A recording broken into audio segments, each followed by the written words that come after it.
এই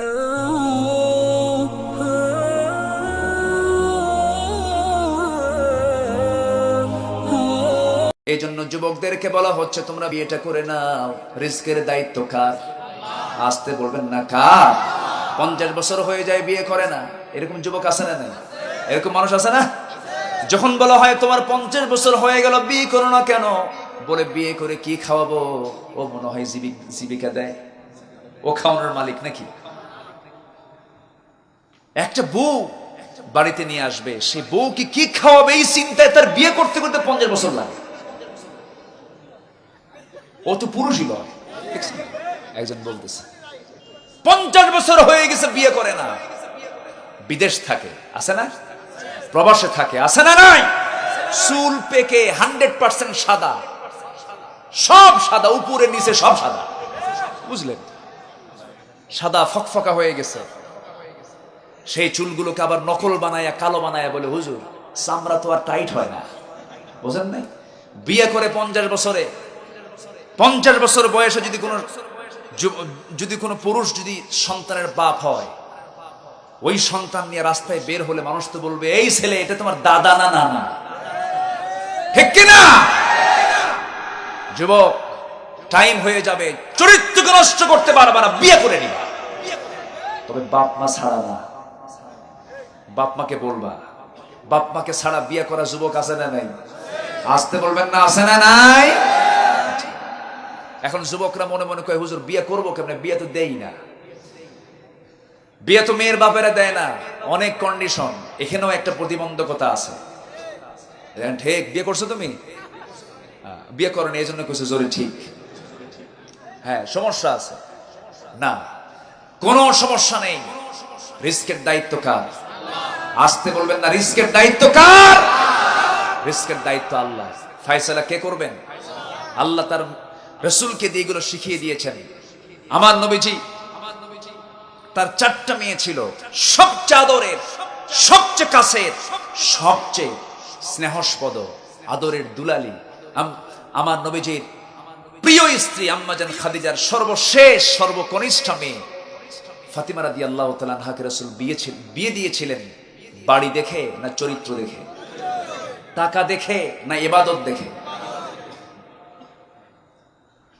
বড় বড় ধনী ধনী সাহাবীরা বিয়ের প্রস্তাব নিয়ে এসেছেন, আমার নবীজি সব প্রস্তাব শুধু কানে নিয়েছেন, বলছেন শোনো, শুনলাম কিন্তু মানলাম না, আমার কাঙ্ক্ষিত প্রার্থী এখন আমার সামনে হাজির হয় নাই।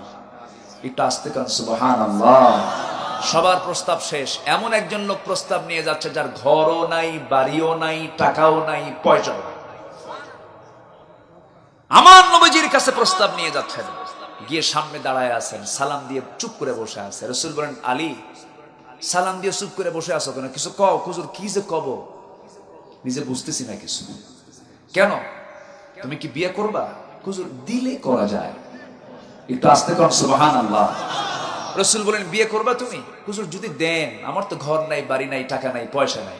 রাসূল বললেন যে কিছু তো থাকতেই হবে, মোহরনা দিতেই হবে, তোমার কাছে কিচ্ছু নাই? হুজুর যা আছে সাথে।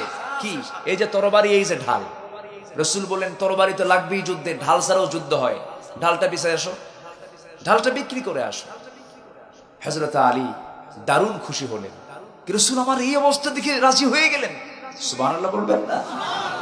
মেয়ের বাপরা শোনেন, মেয়ের বাপরা শোনেন, যুবকরা আজকে খুব খুশি, হুজুর ভালো কি রকম, তাড়াতাড়ি বিয়ে হোক, তাড়াতাড়ি বিয়ে হোক। ঠিক, আবার বুড়ো কিছু লোক কয় বিয়ে করবেন নাকি বলেছে স্যার? আচ্ছা, আমার নবীজি বলছেন যাও বিক্রি করে আসো, ঢাল বিক্রি করে আসো। বিক্রি করতে গেছেন, বিক্রি করতে যায় বাজারে দাঁড়ানো হযরত আলীকে দেখে ওসমান রাদিয়াল্লাহু তাআলা আনহু সামনে দাঁড়ায় বলছেন, ও আলী, সাত সকালে বাজারে কেন, কি করবা? ঢাল বিক্রি করতে আসছি। হযরত ওসমান আফসোস করে বলছেন, আহারে আসাদুল্লাহিল গালিবের তো ঢালের প্রয়োজন, তুমি ঢাল কেন বিক্রি করবা? কি হয়েছে? কি তোমার সংকট হয়েছে বলো? হযরত ওসমান এই প্রশ্ন করার সঙ্গে সঙ্গে হযরত আলী বলছেন, ভাই ওসমান, আমার বিয়েটা ঠিক হয়ে গেছে। কার সাথে? আপনার শালীর সাথে। সুবহানাল্লাহ বলবেন না? কিন্তু এই দিকে যে ওসমান জানেন না হযরত আলী এটা বুঝতে পারেন নাই, তিনি আগে আগাম সংবাদটা দিয়ে দিয়েছেন। হযরত ওসমান রাদিয়াল্লাহু তাআলা আনহু ধনী মানুষ ছিলেন, ধনী সাহাবী ছিলেন। তিনি বললেন যে ঠিক আছে, ঢাল বিক্রি করতে হবে তোমার, ভালো কথা, কত দিরহাম নিবা? 500 দিরহাম নেব। ঠিক আছে, এই যে তোমাকে টাকাটা দিয়ে দিলাম, ঢাল আমাকে দিয়ে দাও। ঢালটা তিনি নিয়ে নিলেন।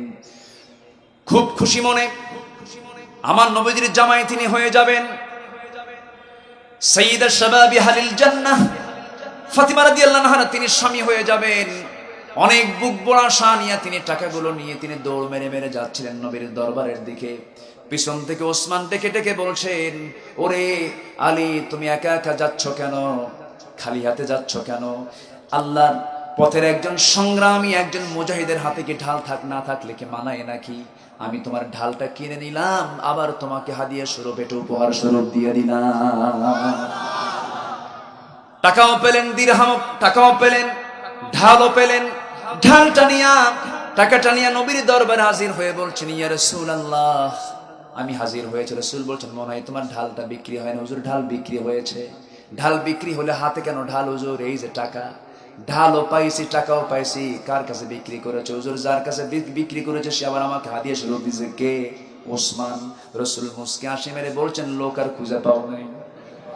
একটু আস্তে কর, সুবহানাল্লাহ। তুমি আর লোক খুঁজে পাও নাই। তুমি এমন ব্যক্তির কাছে গেছো যার সঙ্গে পরামর্শ করার সুযোগটাও পেলাম না। আমার বড় জামাই, তুমি আগে তারে খবর দিয়ে আসছো। হারে, সে কি রাগ করলো কিনা জানি না, কিন্তু ওসমান তো আমার আপনার জামাইয়ের মতো জামাই না। তিনি দারুণ খুশি হয়েছেন। নবীজি সামান্য কিছু মোহর নির্ধারণ করে, মোহরে ফাতিমে নির্ধারণ করে পৃথিবীর সবচেয়ে অনড়ম্বর পূর্ণ, সবচেয়ে সিম্পল বিয়েটা সম্পন্ন করে দিলেন। কিচ্ছু লাগলো না, কোনো গেট লাগলো না, কোনো অর্থ খরচ হলো না, কিচ্ছু লাগলো না। পৃথিবীর শ্রেষ্ঠ বিয়েটা আলীর সঙ্গে ফাতিমার হয়ে গেল। নবীজি যখন বিয়েটা দিলেন বলছেন, মা, তোমার স্বামীর ঘর নাই, টাকা নাই, পয়সা নাই, কিন্তু এমন স্বামী দিয়েছে, এমন স্বামী পৃথিবীতে দ্বিতীয়টা পাবা না। যেরকম, সুবহানাল্লাহ।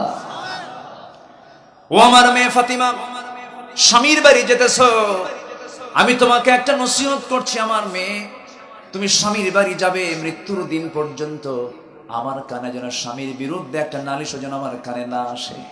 আমি এমন স্বামী তোমারে দেই নেই, যাও, আমি তোমার জন্য দোয়া করে দিলাম। আম্মা জান খাদিজার চাদরের মেয়ে ফাতিমা রাদিয়াল্লাহু তাআলা আনহাকে রাসূল বিদায় জানায় দিলেন। বিদায়ের সময় তিনি আটা পেশার একটা যন্ত্র দিয়েছিলেন, পানির মশক দিয়েছিলেন, চামড়ার একটা চাদর দিয়েছিলেন। যারা মেয়ের বাপ তারা একটু মাথায় মাথায় রাখবেন, শুধু মেয়ে বিয়ে দিয়ে চুপ থাকলে হবে না, একটু কিছু দিয়ে। আলহামদুলিল্লাহ, জোরে বলি আলহামদুলিল্লাহ। তবে হ্যাঁ, যারা পুরুষ পক্ষ আছেন, যারা বিয়ে করেন না, আবার অপেক্ষায় থাকবেন না। যদি দেয় আলহামদুলিল্লাহ, না দিলেও আলহামদুলিল্লাহ, মন খারাপ করা যাবে না। কারণ স্বামী স্ত্রীর যে সম্পর্ক, এর সবচেয়ে বড় বরকত হলো এই সম্পর্কের মধ্য দিয়ে আপনার প্রজন্ম, আপনার সন্তান পৃথিবীর চেহারা দেখতে পাবে। এই জায়গায় এই সমস্ত বিষয় নিয়ে, দুনিয়ার এই সমস্ত বস্তুগত বিষয় নিয়ে কোনো গন্ডগোল করা যাবে না। আমার নবীজি মেয়েকে বিয়ে দিলেন, বিয়ে দেওয়ার পর নবীজির ঘুম হয় না। নবীজি মেয়ে ফাতিমাকে বিয়ে দিয়া নবীজির অস্থিরতা কাটে না। ফাতিমা রাদিয়াল্লাহু আনহা বলেন, মৃত্যুর দিন পর্যন্ত আমার নবীজি আমাকে তার কাছ থেকে দূরে রাখেন নাই। 3টা দিন পার হতো না রাসূল ফাতিমাকে না দেখলে অস্থির হয়ে যেতেন। মেয়েকে বিয়ে দিয়েছেন, কিন্তু মেয়েটাকে কাছাকাছি রেখে দিয়েছেন। ঘর ছিল না, বাড়ি ছিল না। একদিন এসে বলছেন, আব্বা জান, আমার তো কোনো ঘর নাই, টাকা নাই, পয়সা নাই, কাজের মানুষটাও নাই, আপনি আমাকে একটা ব্যবস্থা করে দেন, কাজের একটা মানুষ আমাকে দিয়ে দেন, হাসান হোসেনকে নিয়ে আমি একা পারছি না। আমার নবীজি বলছেন, ফাতিমা রে, তুমি যদি কাজের মানুষটা চাও, তোমার কাজের মানুষ বরাদ্দ হয়ে যাবে, সম্পদ চাইলে সম্পদ তোমার বরাদ্দ হয়ে যাবে। আমার নবীজি জায়নামাজটা টান দেওয়ার সঙ্গে সঙ্গে জায়নামাজের নিচে বহু দামি দামি মণিমুক্তা খচিত সব চকচক করছে, সামনে জ্বলতেছে। রাসূল বলছেন, ফাতিমা, এইগুলো চাও না আল্লাহর জান্নাত চাও? আল্লাহর জান্নাত চাই। সঙ্গে সঙ্গে রাসূল বলেন, ফাতিমা, কাজের মানুষের প্রয়োজন হবে না, আমি তোমাকে একটা আমল শিখায় দিচ্ছি। সকালবেলা সুবহানাল্লাহ, আলহামদুলিল্লাহ, আল্লাহু আকবার তুমি 33, 37 বার, 100 বার বলবে। সন্ধ্যাবেলা তুমি আমলটা করবে, তোমার বাড়ির সমস্ত জটিল কাজগুলো আমার আল্লাহ সহজ বানাইয়া দিবেন তোমার জন্য। যেরকম সুবহানাল্লাহ। আমার মায়েরা, প্রসঙ্গ যখন আসলে একটু আপনাদেরকে শোনায় দিচ্ছি। আমার মায়েরা, আমার ভাইয়েরা, ওই যে ফাতিমা স্বামীর ঘরে চলে গেলেন, ঘর ছিল না, খোটা দেন নাই, বাড়ি ছিল না, খোটা দেন নাই, টাকা ছিল না, পয়সা ছিল না, না খেয়েও থেকেছেন, ছেঁড়া কাপড় অনেক সময় পরতে হয়েছে। ছেঁড়া কাপড় পরে একদিন নবীর সামনে ফাতিমা রাদিয়াল্লাহু আনহা দাঁড়ানো আছেন, নামাজের সময় হয়ে গেছে। ফাতিমা রাদিয়াল্লাহু তাআলা আনহা বসে বসে নামাজ পড়ছিলেন। আমার নবীজি তার নামাজের দৃশ্য দেখে একটু মনক্ষুণ্ণ হলেন। নামাজটা শেষ হওয়ার পরে আমার নবীজি আস্তে করে বলছেন, ফাতিমা রে, তুমি তো যুবতী মেয়ে, তুমি বসে বসে নামাজ পড়ো কেন? দাঁড়িয়ে নামাজ পড়ার তোমার সক্ষমতা আছে, বসে নামাজ পড়ছো এখন, এটা তো উচিত নয়। এবারে ফাতিমা বলছেন, আব্বা জান, বসে থেকে নামাজ পড়ার কারণ হলো আপনি তো মানা করেছেন স্বামীর বিরুদ্ধে যেন কোনো অভিযোগটা না আসে। আপনার মেয়ের পরনে যে জামাটা আছে, সেই জামার পিছন সাইডে সেনাযুক্ত একটা অংশ আছে। আমি যদি দাঁড়িয়ে দাঁড়িয়ে নামাজ পড়তে যাই, সেরাযুক্ত অংশটুকু আপনার চোখের সামনে পড়ে যাবে। আমার স্বামীর এতটুকু দুর্নাম আপনার সামনে প্রকাশ পাক আমি চাই নাই, মনে করে বসে বসে আমি নামাজ আদায় করতেছি। আমার ভাইরা, আমার মায়েরা, সুখ শান্তি সম্পদে নয়, সুখ শান্তি হলো আল্লাহর ইবাদতের ভিতরে। জোরে বলি সুবহানাল্লাহ। যত বড় বড় আপনি ধনী দেখেন না কেন, ঢাকার ধানমন্ডিতে গুলশান বাড়ি দাঁড়ায় থাকি, সুখ নাই, শান্তি নাই। টাকা থাকলে সুখ শান্তি হয় না। আবার দেখবেন গ্রামের একটা কুঠির ঘরের মধ্যে থাকে, নামাজ স্বামী স্ত্রী আদায় করে, ওই কুঠির ঘরটাই জান্নাতের টুকরায় রূপ নিয়ে নেয়। বলি আলহামদুলিল্লাহ।